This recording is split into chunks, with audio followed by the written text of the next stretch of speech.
Just three ordinary guys trying to understand the crazy world around them. We don't have all the answers, but we've got all the questions. You're listening to Just Add Bourbon with Jimmy, JD, and Brad.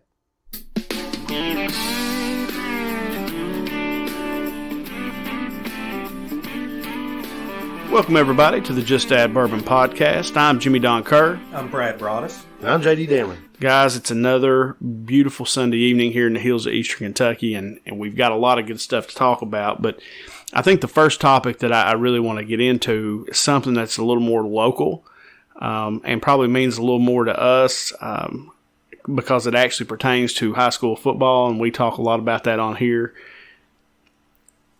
There was a local team in the county over from us, Johnson Central, made it to the state championship game. There's actually a bunch of Eastern Kentucky teams that made it to the state championship game. I think you had two playing in one game. You had Pikeville and Paintsville playing in one. Then you had Somerset, which I don't necessarily consider Eastern Kentucky, but I did somebody say, well, can't we be considered the foothills? And I thought, yeah, okay, maybe. Then you had Belfry, which is in Pike County, and then you had Johnson Central. And Johnson Central played a team called Boyle County, and at a pep rally, one of the administrators there made a comment that I don't have to worry about it. These people can't even count to 100. Well, all they did, for people who don't know that listen outside of our area, the head football coach of Johnson Central is a guy by the name of Jim Matney. And Jim Matney was the head coach over here at our high school for a long time. Probably one of the winningest coaches in the state of Kentucky. He was your coach, wasn't he, JD? He was. Yeah. So, what people don't know about that man is he is one of the greatest. I've heard it said about him many times. He is one of the greatest motivators of young men that you will ever meet. And all they did was give him a motivational speech, which he made to, I guess it was like before the game, maybe a pep rally or something, where he said, look, because Boyle County's superintendent apologized and of course, all that. And he said, look, they don't have to apologize. That's how they really think. I've dealt with it my whole life. And I know, Brad, you're from Central Kentucky originally, but I know JD and I both, have been born and raised here, and then Brad's lived here for quite a while now. Were you surprised that an administrator at another high school said something like that? Well, I've been here for the last however many years, and I think, for somebody to stereotype people in Eastern Kentucky and say that we can't count, I think I can speak for myself, JD, and Jimmy Don, and say that pisses all four of us off. Well played.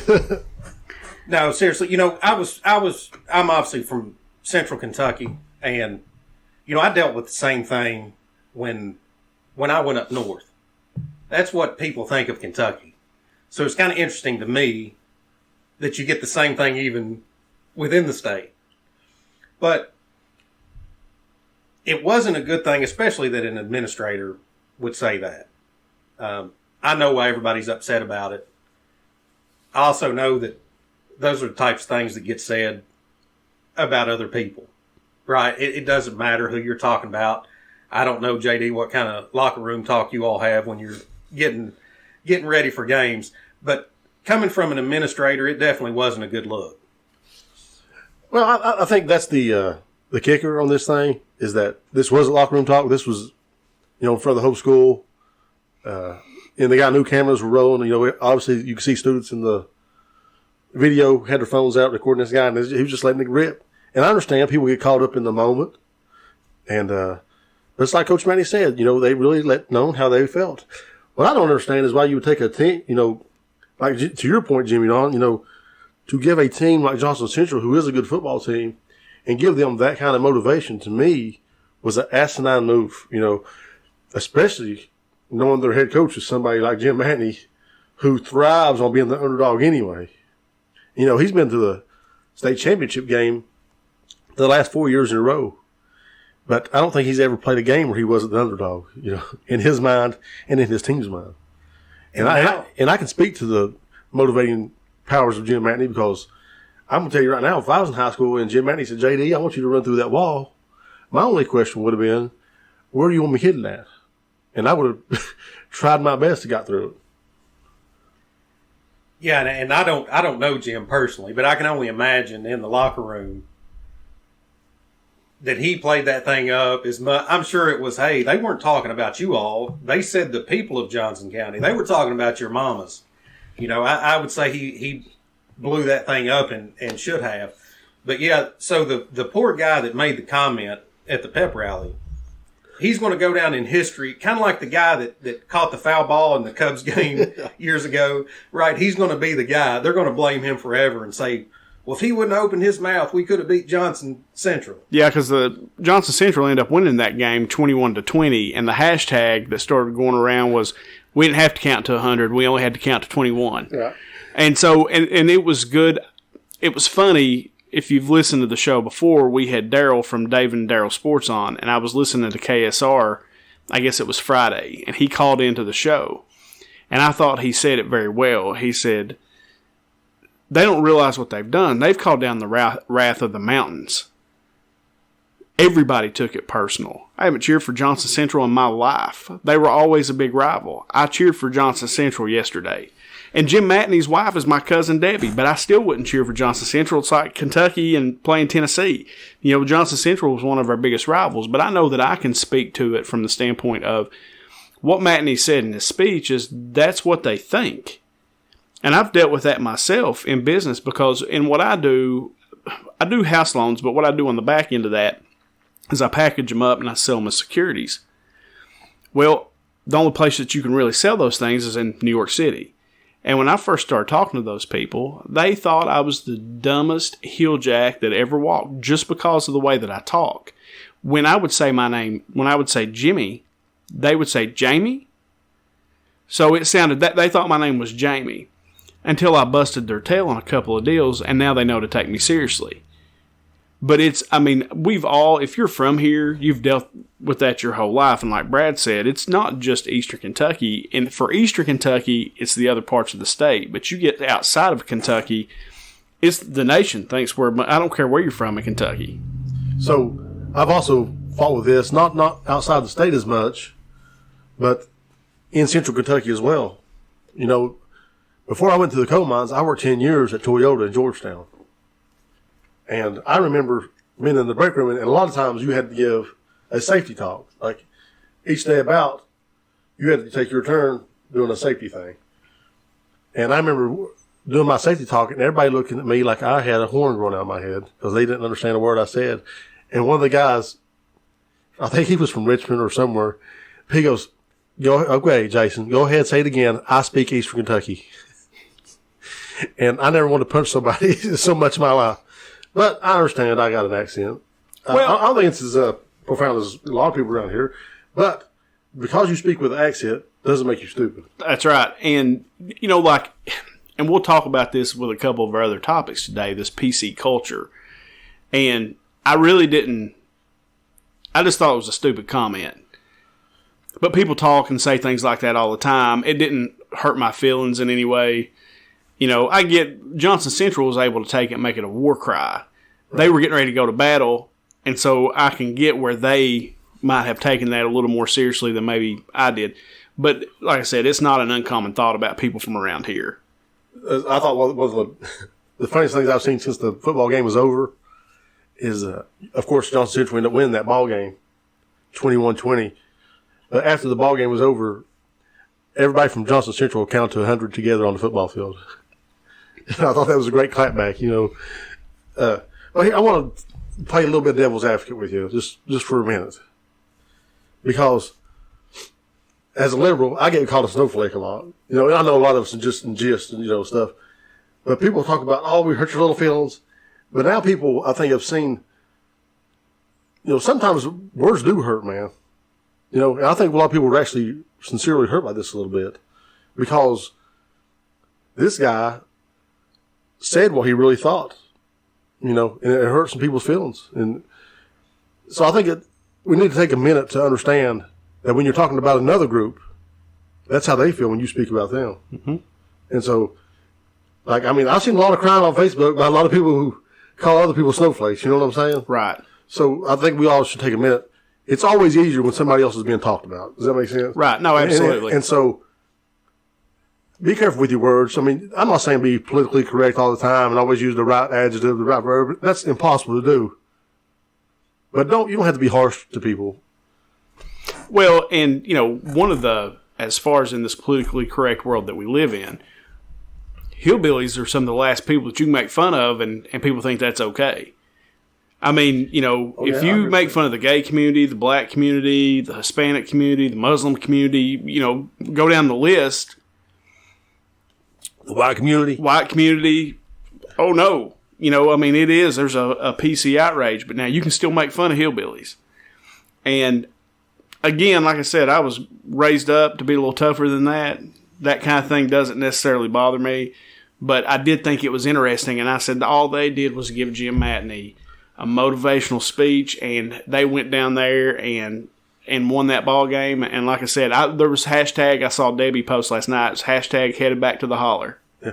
I knew as soon as I seen the video, I was like, oh my God, there's a Jim Matney video coming in T minus 10 seconds, No, so let's move on to some more PC, culture. There was a story came out this week. Michael Vick, pro football player, probably best known for his time with the Atlanta Falcons.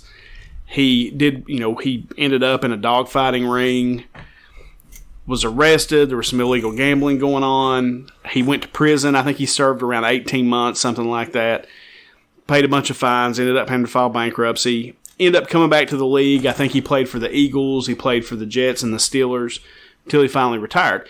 Well, the NFL, during their Pro Bowl weekend, they select honorary captains, and he was selected to be an honorary captain.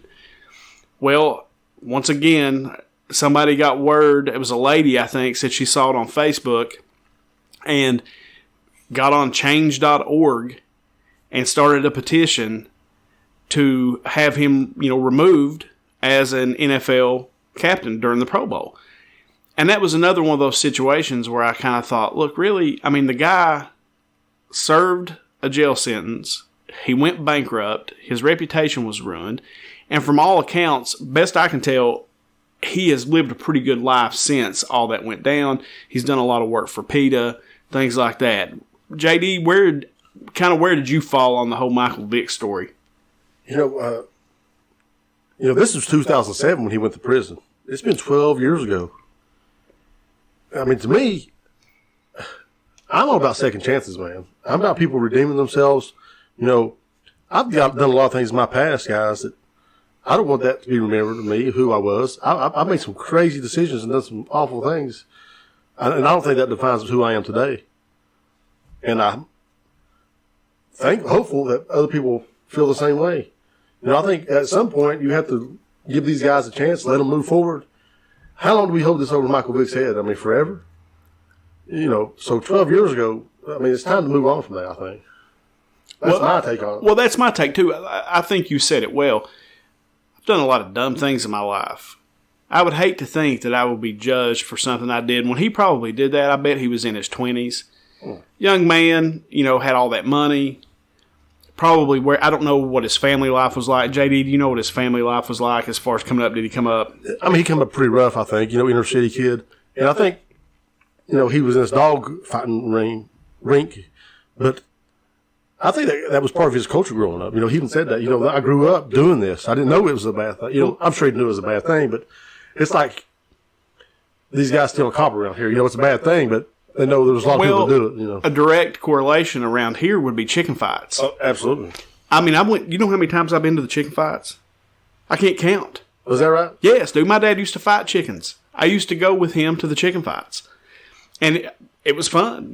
Watch these chickens. I'd get out there and help him spar them with these little boxing gloves, and, we'd feed them, and then they'd go up there to the chicken fights, and you'd be up there all night. I didn't necessarily think, I'm sure there was some gambling going on. I was too young probably to know, that they were actually gambling, but they had the best hot dogs in the world, and then you could watch, you could watch chickens fight. It was fun. And I'm sure his culture was similar. He probably grew up around that. Right. And like I said, he got all that money, so he had his own little thing going because he loved it. I don't know. Brad, where you at? No, I agree with you.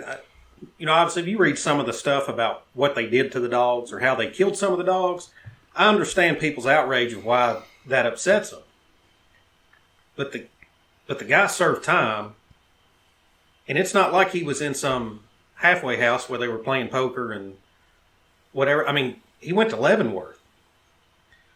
So he's separated from society, he's separated from his small child, from his family. He serves his time. I think the guy has a right to make a living.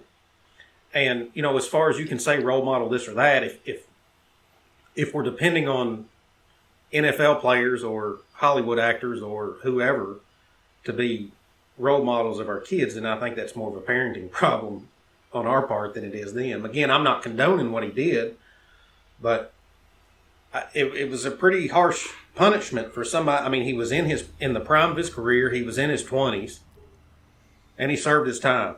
So I don't have an issue if, I'm not going to watch it either way. I don't care, but I don't have an issue with the guy getting a job. I mean, he was a great NFL player. If they want to recognize him as a captain of a Pro Bowl, I think the man served his time. Like I said, let's move forward. Let's move forward. So, but I got into it. I want to read some of these comments. I got into because I like having discussions. You all know this about me. I like to share opinions, and even if they're different. There was a whole podcast started because of your like to have discussions. Right. So I was scrolling through my news feed yesterday on Facebook, and this lady posted this, said, "Who here is supporting Vick? Show yourselves. I just assumed we collectively agreed that he is a worthless piece of trash." And she posted a meme that listed all these things he's supposedly done. A lot of those things weren't true on that meme. And so I decided to ring in, obviously. And I said, "I don't know all the details, but I'm pretty sure the allegations in this meme are false. I think the worst he did was allow his cousins to use his property. I could be wrong. And everyone deserves a second chance and a little leniency." And so she responded. He admitted to the killing of dogs, which ended up being true. He did admit to killing some dogs. "I don't know why he would admit to something like that if he is innocent. I read an article yesterday that said a pool on his property was used for electrocuting dogs by clipping jumper cables to their ears and throwing them in the pool. I don't care if he had a hand in it or not. He knew what was going on. He's just as guilty. He deserves 0 chances. It costs nothing to be a decent human. He tortured those babies for fun. It's a shame one of those dogs didn't rip his trashy face off." I mean, now, I know this person, and so anyway, so he did admit to killing some dogs. I said, "I'm willing to turn the page. I have certainly done things in my past I'm not proud of. I pretty much believe everyone deserves a second chance. Not at all saying what he did was right, but people are mad about something he did that long ago. Not me. I know I've changed a lot in that time, and he has paid his debt, in my opinion." So we went back and forth a few more times, but there's people who are just absolutely not willing to give this guy a chance. I mean, not even a chance, man. This guy, it's been 12 years ago. It's not like you're giving him a chance. He paid his time for this crime. I mean, he went to jail. He went to prison. Prison. Real prison. Right. So, because he was in jail in Virginia, and then there was some kind of deal they worked out because there was a drug rehab program at Leavenworth, and going through the drug rehab program would generally give you a chance to get out sooner, right? To drop the sentence. So he goes to Leavenworth, which is pretty hardcore from what I understand. Yes. Well, I guess where it was he was just smoking pot, he got denied. So he ended up basically spending, like I said, it was over a year. 18 months. Yeah, well, the only thing I can say for those people is I hope they never do anything wrong that requires some forgiveness or a second chance or some leniency from folks down the road. I mean, I just don't know that I can throw stones like that, and I'm not saying I'm better than anybody else. I just don't know that I can throw stones like that at somebody. Like I said, the man went to jail. He went bankrupt. He had to pay back a bunch of money. I mean, I don't know how much more he could pay. And like I said, I think his life's been pretty clean since. So well, here's a different take on it, though, okay? So we have the Michael Vick, people who do not want him at all, in any way, shape, or form, given any chances of being able to do anything. We also have a lot of people from the black community putting memes on Facebook and being socially what we would call woke about this, And so some of the memes they're putting on Facebook shows it says white people. Mike Vick is a monster and must die. Also white people. And it shows a bunch of white guys or women with animals they've killed and hunted. But and another one says, I wish white people would treat George Zimmerman the way they treat Mike Vick. And so the black community is taking this and putting a racial spin on the whole thing, which I also think is a little bit asinine. What's your thoughts on that? Have you either one of you guys seen those memes or? Well, that happens on pretty much every topic. That's where we're at right now. With anything that you want to talk about, there's not really much rational conversation. And that's that PC It's culture. either pick a team, and this is what we're going to throw out there. I just think that's so silly. I mean, and not. Well, people feel differently about dogs for some reason. And, I mean, it's called man's best friend or whatever. And I guess they look at that probably a little differently than they do maybe somebody hunting a deer. I don't know. I do, too. I mean, I think there's a difference between a dog and a cow. I think some of the issue, too, was with as far as not being humane in the... there was some details that they were basically picking up a dog and banging it down on the ground. But was this ever about race? Was it ever about race? No, never. It has nothing to do with race. And so for them for the black community to try to spin this where it's a race issue, to me, is exhausting. Because then you have to back up and defend, I'm not a racist. And then the more you say I'm not a racist, the more you sound like a racist. Right. No, absolutely. All right, so I want to continue on this track with the PC culture. And this is a topic that JD actually brought up to me. And I hadn't really thought about it. And then we talked at the ball game. What was it? Last night. That's not, yeah. And I thought, so I've thought about it a lot since. And this is and I don't know if this is the right way to say it, JD. So if I say it wrong, I want you to correct me. But the perceived war on Christmas. That there are people who feel like they can't say Merry Christmas, that you have to say Happy Holidays. Or if they say Merry Christmas, they're going to get attacked for saying Merry Christmas. Right. I think that's a perfect way to articulate that, yeah. I think that's exactly what's going on. And I don't know that I'd really thought about that before. I mean, you'll see people that'll say, well, oh, no, I can't say. And I've seen those posts. You're right. Oh, it's Christmas time. I can't say Merry Christmas. You got to say Happy Holidays. And I think what you mentioned, even like the Starbucks guy, they didn't have actually Merry Christmas on their cups. It's Happy Holidays. So I hadn't really thought about that before.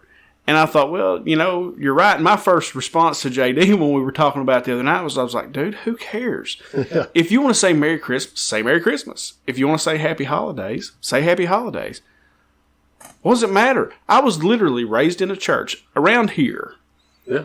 Christmas is about Christ. You'll see that. Put the Christ in Christmas. I was raised in a church that believes that's total malarkey. Yeah. Because nowhere in the Bible does it say that he was born on December 25th. I'm interested to hear Brad's take on that. I am too. So there's nowhere in the Bible that it says this. This is what I was raised to believe. Now, there's not anywhere in the Bible. I will confirm that. Yeah, and JD will know. And so people that are listening, don't take this the wrong way. If you want to celebrate Jesus Christ during Christmas, great. Freedom in the world to do that. Wear it out.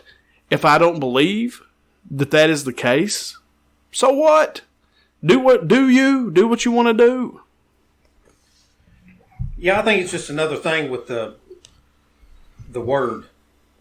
They just want to remove a word. Because if you want to talk about the war on Christmas, you go back to this goes way back. You talk about 16th, 17th century. And, it had been celebrated for a long time. And then you had in England, the Puritans, had a big push to have it banned. And they actually did have it banned for several years. And then it kind of was one of those things that went back and forth depending who was on power. Or who was in power. Then you had the Puritans come over here. And, in the colonies, that was also a big thing. I mean, it was in England at one time, it was illegal to close your business on Christmas Day or to attend a meeting or to have any kind of worship service around Christmas. So they kind of brought that over here. And I don't think Christmas wasn't even, it became a national holiday. I think it was Ulysses S. Grant in 1870, something like that. It made it a national holiday. You know, there's a debate on all sides. I know, like what you all were saying about the biblical standpoint. You've also got the side of it of, you know, if you want to go real deep into it, it actually being a pagan holiday. So I'm with you on that. The part that gets me is it just seems like more of an attack on Christians or the word Christ itself. So, for instance, like, you know, we have all these holidays in the retail stores, and I'm standing in a retail store, and they're selling through their Halloween products, and the Christmas stuff comes in. So you've got on one side of the aisle, you've got Christmas stuff that says Happy Holidays. On the other side of the aisle, you've got Halloween stuff, and there's a little display, a thing for sale that mimicked, it looked like a Ouija board. So I'm sitting there thinking, okay, well, you know, we can summons in the devil, but do not say Christ. You know, so it's just more of it just seems like it's more of an attack on Christ, because any other holidays or traditions, I mean, are you offended? Like, is either one of you all Jewish? No. So if somebody says Happy Hanukkah or they sell something in a store, does that affect you in the least? Does it bother you at all? No. Kwanzaa, if it's something to heritage or religion or does any of that stuff bother you all? Because it does. No. I think it's great that people are able to celebrate what they want to celebrate. You know, I think where it's got kind of jacked up here, though, is you won't see Christmas itself go away, because you're talking about billions and billions and billions of dollars of what this has turned into. No, it's a retail holiday. Oh, absolutely. So I'm glad to hear your point of view. But my point, you know, I remember being a young boy and saying Happy Holidays a lot of times instead of Merry Christmas. And the reason was, you remember the song, I Wish You a Merry Christmas and a Happy New Year? And in my mind, that's what I was doing when I said Happy Holidays. I was wishing you a Merry Christmas on top of a Happy New Year. And maybe even a Happy Thanksgiving, right, all rolled sure, into that. Sure. So I understand. I'm not sure. I think this is a made-up war on Christmas. I don't think there was really a war on Christmas. I think retailers are smart because they're trying to cast a wider net by saying Happy Holidays, because that does bring in the Jews. That does bring in people. Who is it that sells Kwanzaa? Who is that? Is it the Muslims? Kwanzaa is more of I believe, is an African heritage celebration. And it brings in Christians as well. You know, people who do celebrate Christmas. So, to me, it's a non-issue. It's one of these things that's just been, held up, trying to get people up in arms over nothing. That's not an issue. That's what it is to me. I've never, ever told somebody Merry Christmas, even if they were Muslims, or even if they were Jewish. I've only known a few Jews. I don't know many. Same thing with Muslims. But I have told a Muslim Merry Christmas before. Do you think he got offended? Not at all. Not at all. Because I didn't know he was a Muslim at the time, But I just feel like it's one of these things that's been marketed to us as there's a war on Christmas, but I don't think there's actually a problem. I don't think there is no war on Christmas. As long like this weekend, we had a big thing downtown here. It's one thing I love about this community is, people come together and have activities and do stuff that you just don't see a lot of places. But they had a little parade where the kids got in their battery-operated cars and, got to drive down Main Street and come around through the church, and they had a live nativity scene. They read a little bit out of the Bible, had a song, something cool for the kids. Now that is what bothers me, is when places try to stop from having nativity scenes and things like that, because it's one of those things as Christmas is what, regardless if it's a pagan holiday or if it's whatever it is, people have celebrated that over the years. I'm talking about from a Christian standpoint. Sure. As Christ's birth, whether it was December 25th or not, if you're celebrating it for that, then why does it matter if somebody wants to have a nativity scene? You don't have to take it and put it in somebody's living room. Well, I agree with all that. But who owns that courthouse over Dinez? Who owns that?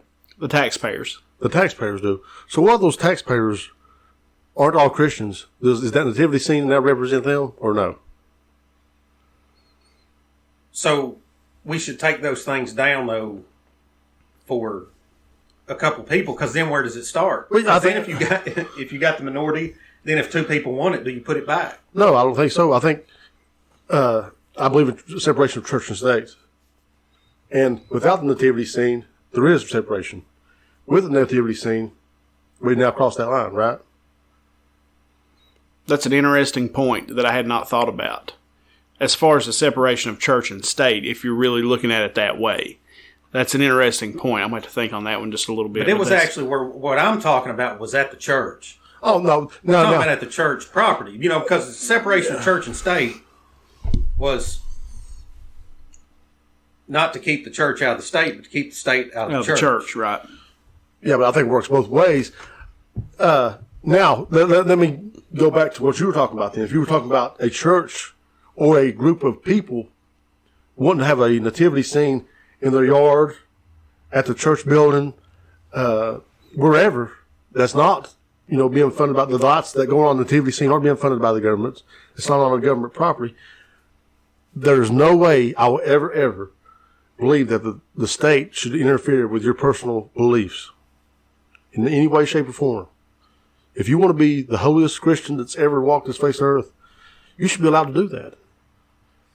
But now, going on to government land and doing those things, I am against it. I'm against it. Even though I don't think it's going to offend me, but I understand I don't want that line to start getting fuzzy. That's an interesting point. Like I said, I'd never really considered that before. I just don't care. I mean, I hate to say it like that. No, I just don't care. If they want to put an issue for you. For me, it's not. If they want to put a nativity scene in front of the courthouse, I could care less. What if they put a pagan star out there? Then I would care, right? So, no, I don't know. But I mean, that's an interesting point. That's what I'm saying. If it offends you, then you might care. But if it doesn't, I don't care. It's not that it offends me, but I just don't want. Oh, I know it doesn't offend you. I'm just saying those people. Right. That's an interesting point. I mean, because I really hadn't thought about that. But can I tell you what I really am happy about this Christmas? Let's hear it. I mean, I'm going to lay some truth on you. And Brad is probably just now experiencing this. And JD is probably past it. If you did this, I don't know if you did or not. But do you boys know about Elf on the Shelf? Yes. I've been doing that every night for a week.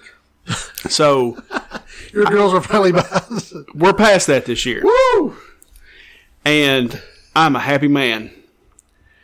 There's nothing more that I despise. But I have shown more creativity doing Elf on the Shelf than anything I've ever done. Now, the Kerr household this year, what my girls have decided to do is they're each going to do an Elf on the Shelf each night. And then they want us to judge. Now, I'm not into judging between my daughters, but let me tell you something. I will judge every night if I don't have to do that. Absolutely. Yeah. I actually seen the thing. That's what it was. I was telling you about this last night. There was a meme on Facebook that says, I want to wish everybody a happy holidays, except for the person who came up with Elf on the Shelf. Yeah. You can go to hell. Yeah. Heck with that guy, man. I said, and what got bad for me was, at some point, it wasn't enough for my daughters to have one Elf on the Shelf. They each had to have their own. So I had to come up with 2 different scenarios for the Elf on the Shelf every night. And then some nights I'd be exhausted. I'd work, and then Amy, she'd come in and say, hey, did you hide the elf? And I'm like, no, I didn't hide the elf. I'd have to get up at 5 o'clock in the morning and go hide that stupid elf. Me and that brother done that. I thought mine was pretty funny the other night, but my little kids didn't appreciate it as much as you all did. My hanging elf. Oh, yeah. Was that yours? Yeah, that was Brad. Oh, I didn't know. That was pretty good. We need to get Obviously, that. I took that down before the boys got up. I'm putting that on Facebook tonight then. Yeah, no, that was Brad's. That was pretty good. I thought you probably got that on Facebook, so I didn't. I was like, I didn't see that, but that's pretty good. Yeah, but I that didn't will be on the Just Add Bourbon podcast Facebook tonight. I didn't mean to change the subject, but I just don't know that I can tell you how happy I am that my daughters now know that the Elf on the Shelf is not real. And Amy was going on this whole thing last night. She said, well, you all don't believe it because we couldn't find them. And she said, well, you all don't believe, so they went back to the North Pole. And I thought, hell no. I went in, got those suckers, and I said, here you go. Oh, Dad ain't getting roped into that no more. No more, because Amy tried to pull you back in. She was trying to pull me back in, and I was like, absolutely not, honey. That ain't happening. I handed those things out, and she was like, why didn't you go along with what I was saying? I said, because I am done. I'm done. Freedom. Yeah, right. So, sorry, I didn't mean to derail that conversation with the whole elf on the shelf thing, but that's, like I said, I'm going to have a happy holidays and a Merry Christmas because I no longer have to deal with the elf on the shelf. So let's get into some more random things, and again, things that I find odd and weird. The first one was, and this will kind of segue into the next topic. Which one of you sent me the Walmart video of the person on the phone calling for Mr. Clinton killed Epstein, or how'd it go? Which one of you sent me that? Killed Epstein. I put that one on our Facebook. He said, Mr. Clinton killed Epstein. Is there a Mr. Clinton killed Epstein video? Listen, whoever thought to do that, that's genius. Genius. That was beautiful. Like I said, all these memes, Brad's whole, you have to put that up because that's brilliant. Mm-hmm. And we have to figure out a way to make that go viral in some way because that is absolutely brilliant. But there was some news this week around Mr. Epstein again, and somebody else died. And there was actually a couple things that popped up. There was one, a picture surfaced of him at Prince Andrew's daughter's birthday, him and Harvey Weinstein, and then the lady that was his pimp. But the one that really came up, and I guess I want to kind of chat about, is his banker for Deutsche Bank hung himself. And so the Epstein thing just kind of continues to get weirder and weirder and weirder. And so I'm going to read something. I pulled this off of, where did I pull this? This one's off True Pundit. I don't know a lot about True Pundit, but this is where I pulled it from. Jeffrey Epstein's private wealth banker, who brokered and signed off on untold multiple millions of dollars in controversial Deutsche Bank and Citibank loans spanning 2 decades for the convicted pedophile, has died from a reported suicide. The news of yet another mysterious Epstein-linked death comes shortly after the FBI was seeking to interview the bank executive about the loans approved for Epstein and the indicted child traffickers' labyrinth of U.S.-based and offshore companies. So, somebody else involved with Jeffrey Epstein has died, and this was his banker, this was his money man. So that just leads me to believe that Prince Andrew don't have a chance. Prince Andrew, dead man walking. He's a dead man walking. Prince Andrew is going to end up being hung somewhere. He's going to hang himself too. Brad, I mean, I know you saw that, and with all the Epstein stuff that's been going on, like, what did you think when you saw that? You know, really not surprised at this point. I mean, you got to think these folks getting rounded up here, and then you got the picture with him and Harvey Weinstein, and you know that Ghislaine Maxwell, who is apparently the madam. You think anybody trusts anybody right now? I mean, what do you think these people would be willing to say and do? Now, this has kind of started to surface a little bit here in the last week. You're getting little hints of it. I think this was something I mentioned on one of the early episodes, that I thought that Epstein was Mossad and or CIA. You know, that whole ring was used to blackmail specifically our politicians, is where I think that'll lead. But there's a whole lot of people that's got their head on a swivel right now. Can I ask a dumb question? Mossad. Can you explain to the people listening what Mossad actually is? Basically be like Israeli intelligence. Like so, Israeli's version of I saw this CIA. weird picture the other day. It was Adam Schiff and some guys, and I maybe took it was Adam. Does Adam Schiff have a kid? I don't know. Do we know? I don't know. I don't know. I don't remember whose kid it actually was, but he had on a shirt. He had on a Mossad t-shirt. Did you see that? I thought that was weird. I don't know. Yeah. But no, I mean, JD, I mean, we've enjoyed the Epstein thing. Probably nobody more than you. No, absolutely not. That's true. But I almost feel like, and I don't know this, but you know people seek signals to each other. We talked about this before, especially with what's her name had the book, you know, the CIA book when the picture was released. And I almost feel like, I mean, how many ways are there to kill yourself? But these people are hanging themselves.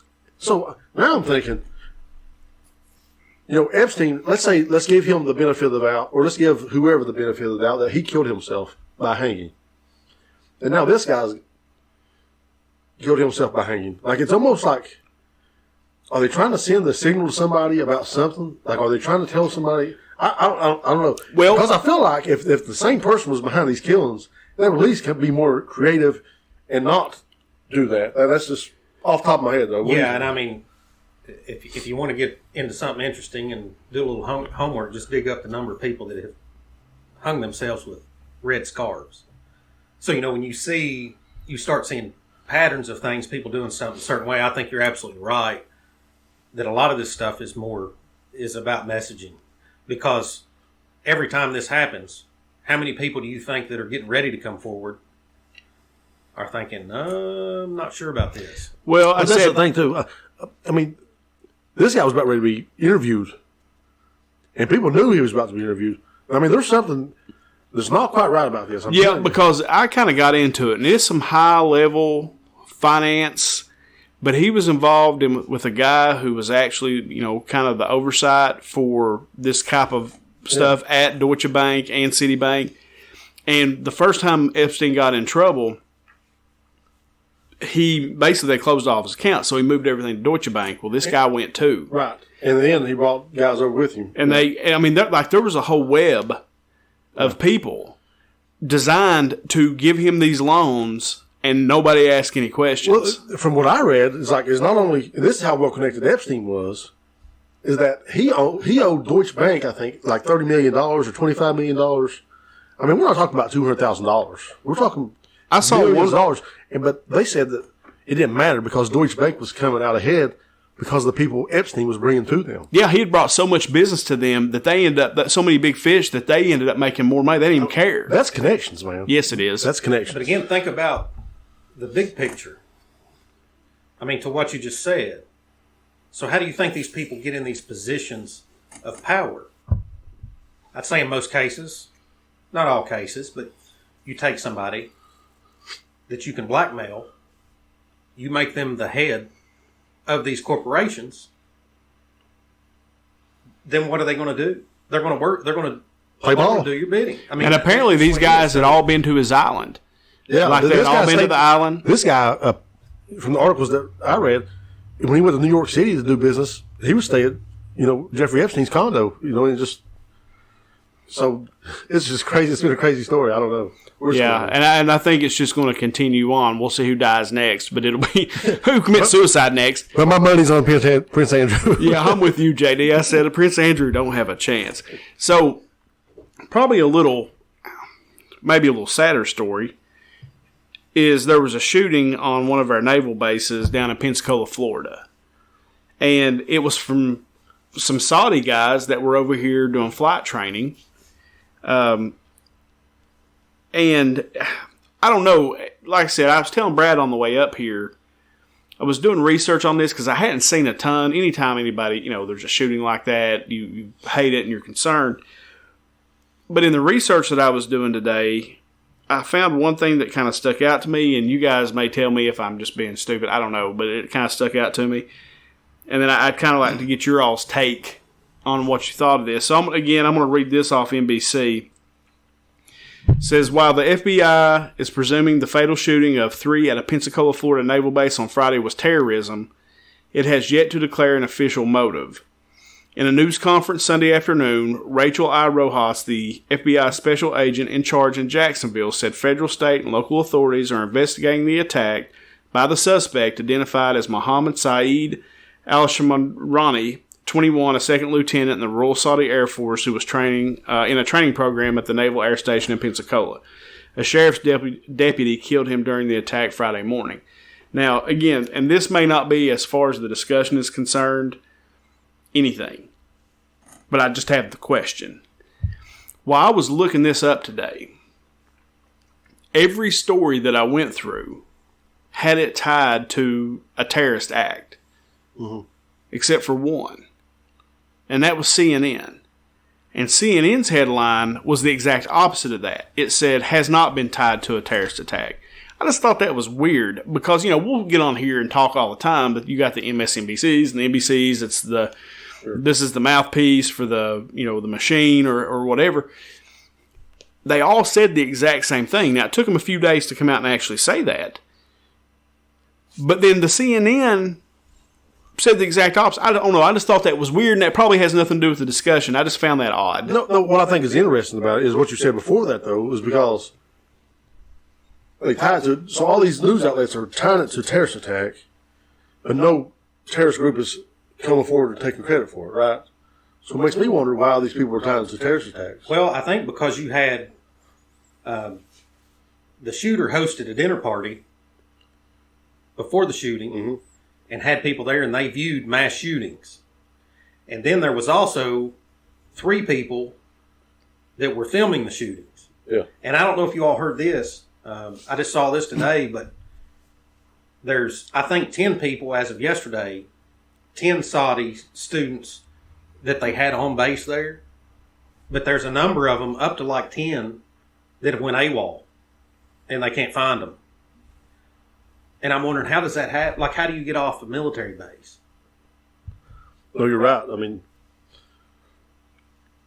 you would think if those people were going to leave now off a military base, that somebody would be keeping up with them, knowing what was going on with them.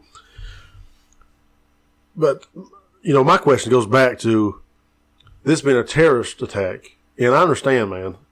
I remember was Columbine a terrorist attack? No, I mean, I would think you could probably call it that, but was it a terrorist? I think a terrorist attack would be considered somebody outside of our country or maybe another country, something like that. Somebody outside of our country doing what? Killing somebody. I mean, but here's where I see the difference that our media has done. If they're white, it's just a mass shooting. Or if they're black, it's just a mass shooting. But if they're Middle Eastern, then it's a terrorist attack.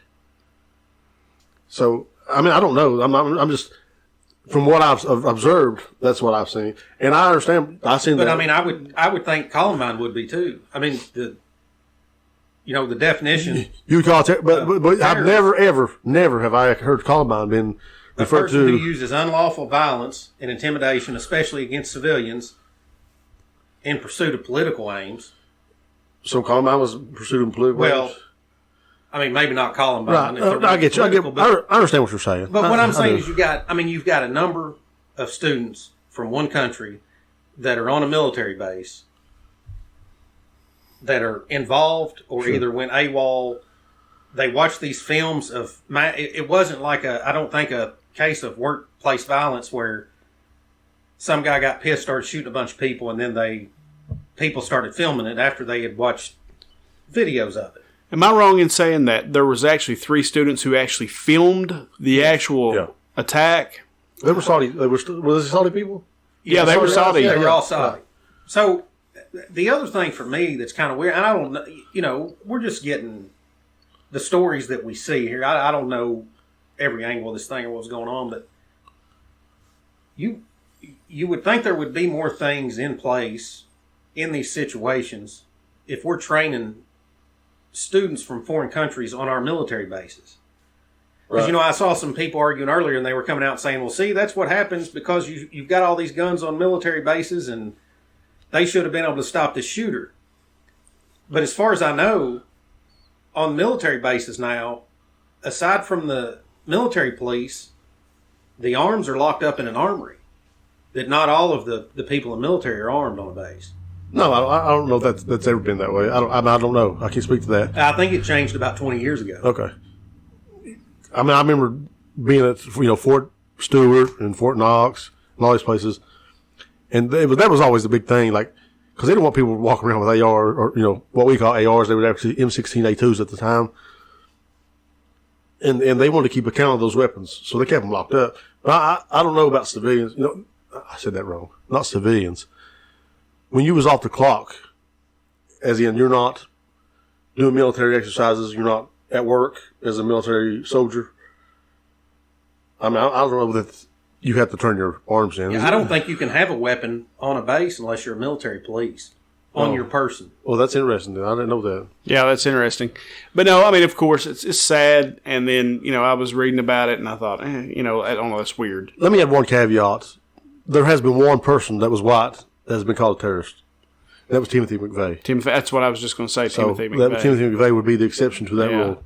But outside of that, we've had, a lot of white guys, blow up or burn down black churches and stuff like that, and they've never been called terrorists. And I don't know why, because those were definitely politically driven. They want separation of, a lot of times they were separatists, right?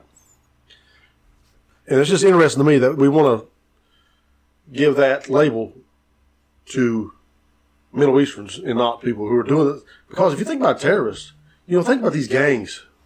Think about, even a motorcycle club like the Hells Angels. A lot of those people intimidate the public. They terrorize the public, right? Well, I'm going to call them terrorists too. Right. They should be. Yeah. The other thing about that story that I've just noticed the last couple of days is, you had the shooting at Pearl Harbor. But I think it was more of a one-off. That was seemed like a workplace violence. One person flipped out and started shooting. But the news has covered that more than the thing involving the Saudis, almost like they're trying to merge the two together like it was the same thing. Oh, no. Our government loves the Saudis. Don't get that confused at all, ever. We love the Saudis.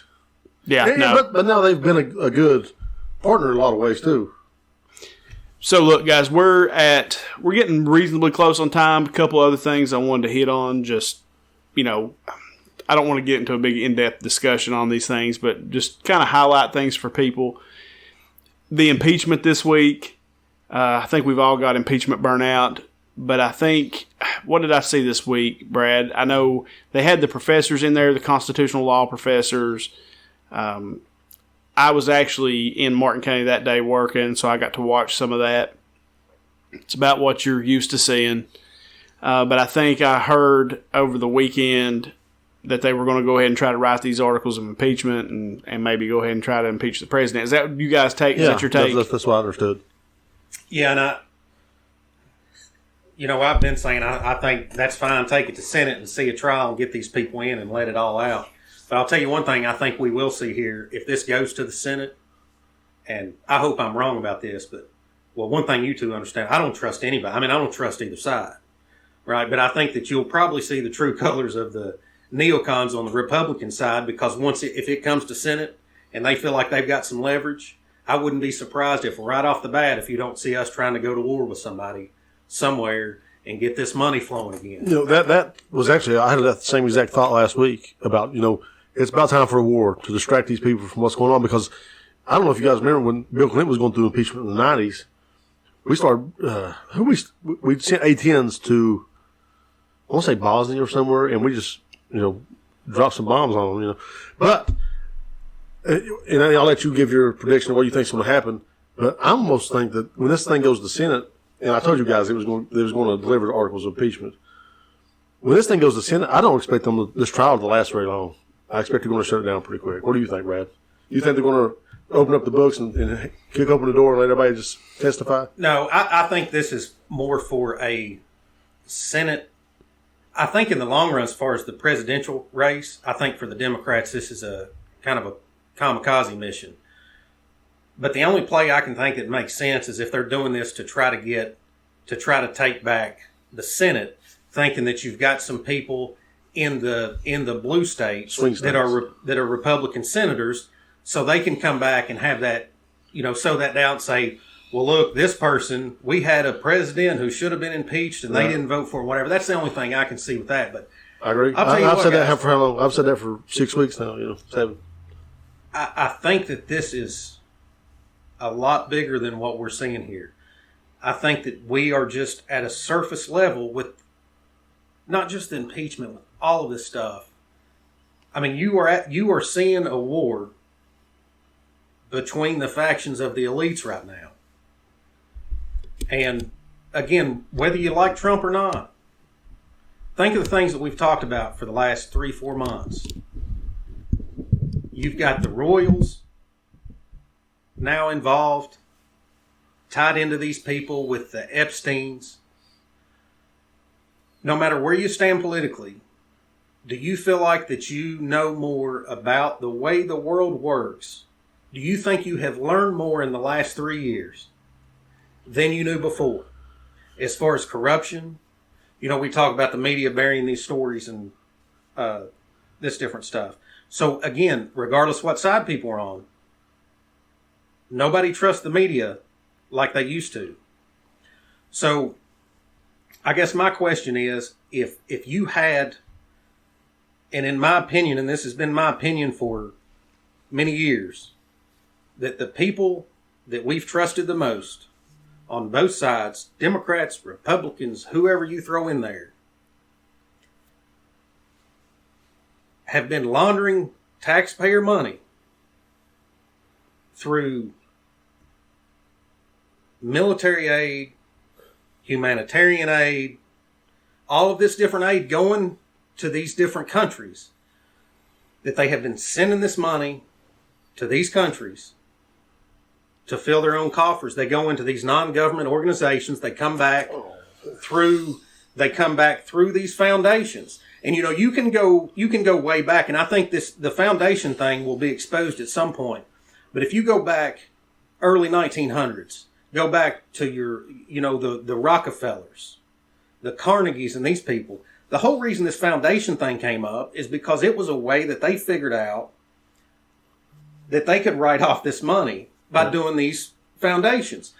So then, all of these people, again, the Rockefellers, the Carnegies, you got your Bill Gates now, you've got all these different people, and then everybody talks about their philanthropy and says, oh, this is so wonderful because they have done all of this stuff for education, and the money's and coming in the back door. They're building all these libraries, and everything's about education and libraries. Well, let me ask you something.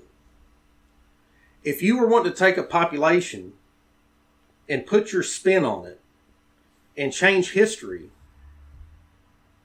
what avenues would you take?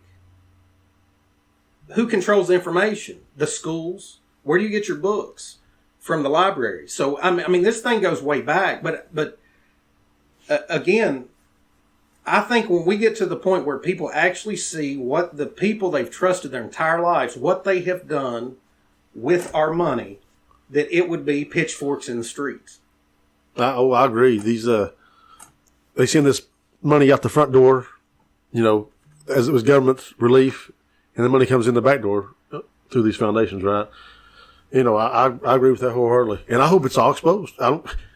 No matter what side of the aisle they line up on, I don't care. And here's something to think about with some of the stuff that could be coming out here soon is, and the reason I bring this up is somebody mentioned this the other day because, I think the stuff just like with the FBI, the State Department, the Department of Justice, a lot of the stuff that has been, again, I'm not saying the rank and file people, but you've had people at the top obviously doing shady stuff over the years.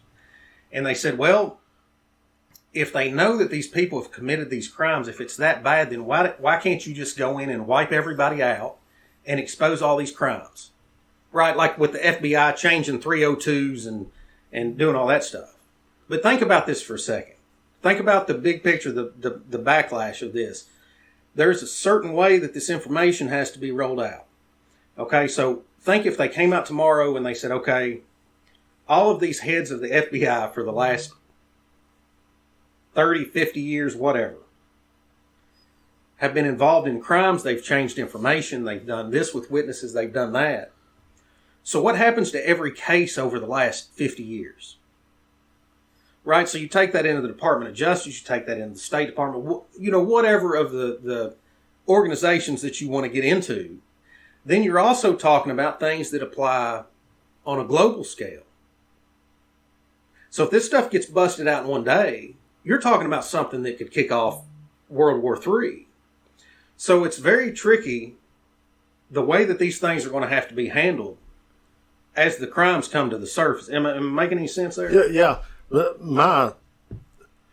Is that if we get there is the thing for me, because I'm not sure that we're going to get there. I hope we do, because I'm totally on board with exposing whoever's corrupt and let the chips fall where they may, and we'll handle it, right? But I just hope we get there. I hope we don't get the trial that's impending now in the Senate cut short because we're trying to save face because we're trying to win elections. Does that make sense? No, that makes total sense. So, and you've got tomorrow? I think the Horowitz report comes out. And you've heard for a long time, oh, this is going to be the bombshell that takes everybody down. And then you hear Well, maybe it's not such a big deal. So I'll be interested to see what comes out of that Horowitz report and see if that starts leading down the road that Brad's talking about, see if we start leading down that road. I definitely think there's probably been some, not for years, there's been some corruption in our government, and I think we are. I think Brad's right when he says over the last 2-3 years, whatever it may be, you're starting to see, whether it be pedophilia, whether it be, things that have gone on in these foreign countries, there's definitely some shady stuff been going on, and I hope whoever's guilty ends up going down with them. So I think this could be an interesting week. Like, we may have some interesting things to discuss next week. It works for us. Works for me. And I don't know what to expect or not expect out of this, because you get these different reports and you think it's going to be a bombshell and then it's a dud, or who knows what's going to go on. But I do feel confident, whether it's with what starts next week, if it's over the next year, if it's over the next 24 months. People are waking up worldwide, all over the place. You see what's going on in Hong Kong. You see what's going on in Iran, and people are waking up. And just like specifically to us here in America, what's changed is that when this whole thing was founded, these representatives worked for us.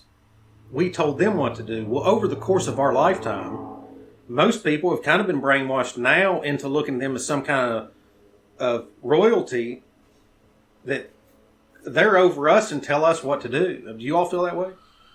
Yeah, I think for sure you have a certain respect for your senators and your state legislators and things of that nature. In all honesty, they ought to be your voice, right, in the Capitol. And so I think you're right about that. We need to get back to them serving the people they represent. It's one of my big problems with Mitch McConnell, is that I think he's way out of touch with what's going on in the state of Kentucky. I don't think he represents our values and who we are.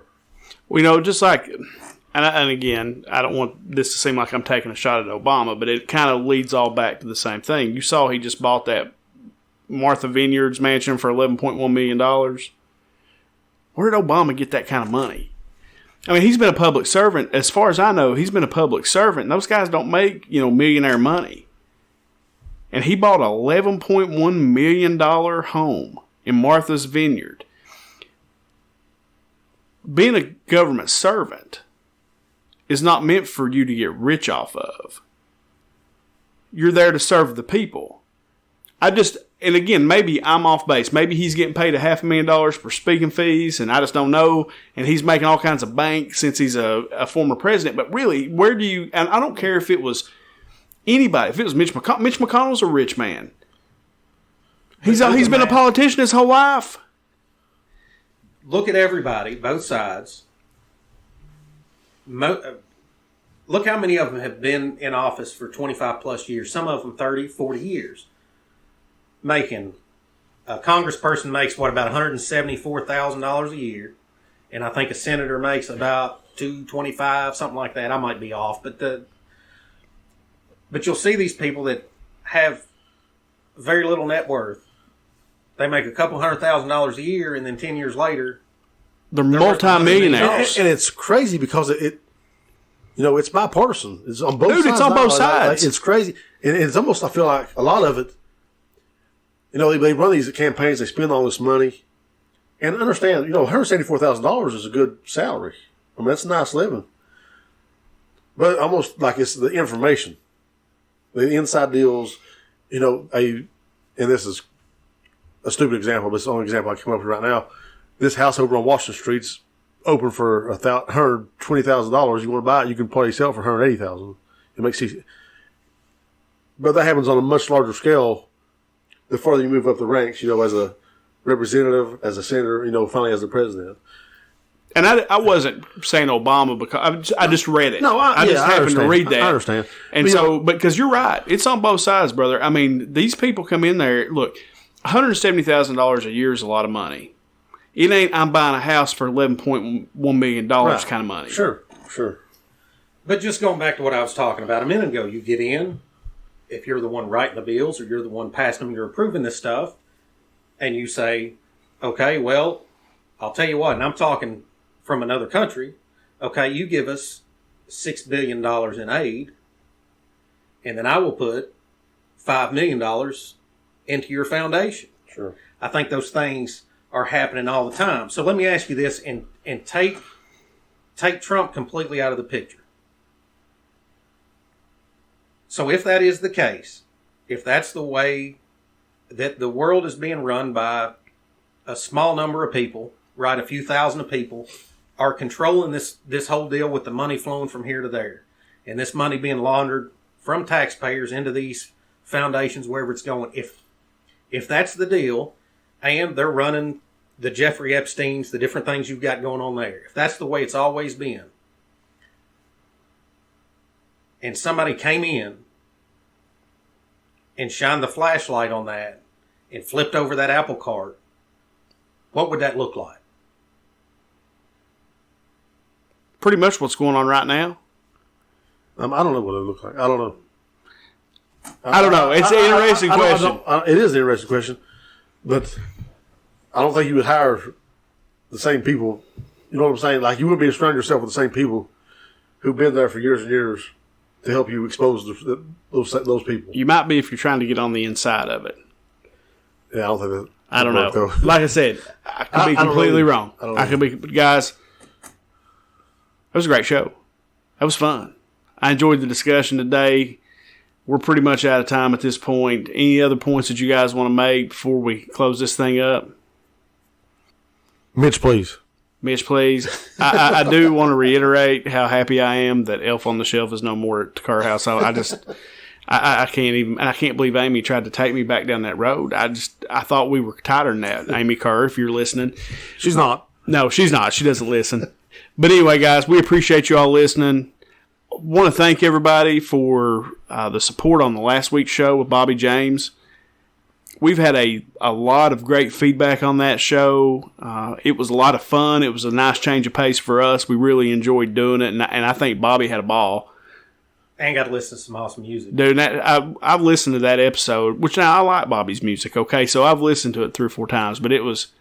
Well, I hadn't heard the bottom, but I've listened to it probably 8 times since last week. And JD was on fire last week. JD was so funny last week. I swear, you made the show for me. I had the best time re-listening to it. So. You are. You're so funny. Well, you are a comedian, right? So, guys, we'll finish this one up. Remember to go check us out, of course, on Podbean, on iTunes, on Spotify. Go to YouTube, subscribe. We'd appreciate it. And as we always end the show, from myself, from JD, from Brad, no matter how bad your week's been, no matter how bad your day's going, if you just add bourbon, it always gets a little bit better. See y'all next week.